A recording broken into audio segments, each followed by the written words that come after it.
જય માતાજી। 20 વર્ષ પછી સર્જાશે મહાસંયોગ। મકર સંક્રાંતિ અને એકાદશી એક જ દિવસે આ ત્રણ રાશિઓની ચમકશે કિસ્મત। તો કઈ છે ત્રણ રાશિ, ચાલો જાણીએ। આ ખાસ યોગ ભગવાન સૂર્ય અને ભગવાન વિષ્ણુના સંયુક્ત આશીર્વાદ લાવે છે, જેનાથી જીવનમાં સકારાત્મક પરિવર્તનની સંભાવના વધે છે અને દુઃખમાંથી મુક્તિ અને સ્થિરતા આપે છે। આ દુર્લભ સંયોજનની અસર ખાસ કરીને આ ત્રણ રાશિઓ પર જોવા મળશે। પહેલી છે કર્ક રાશિ। આ રાશિના જાતકો માટે આ યુતિ પ્રગતિ અને આત્મવિશ્વાસમાં વધારો દર્શાવે છે। તમારા વિચાર પરિપક્વ થશે, જેનાથી તમે પરિસ્થિતિઓને વધુ સારી રીતે સમજી શકશો।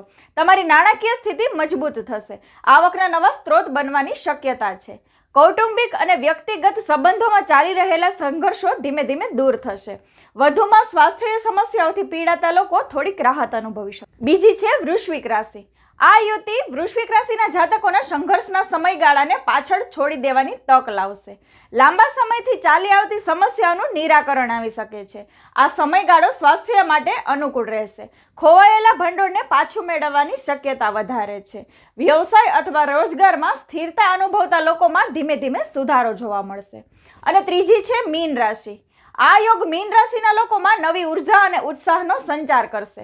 તમે તમારા લક્ષ્યો પ્રત્યે વધુ સક્રિય રહેશો। તમારી મહેનત સકારાત્મક પરિણામો આપશે। નાણાકીય સમસ્યાઓ ઓછી થશે અને પ્રિયજનો સાથે વિતાવેલો સમય શાંતિ અને ખુશી લાવશે।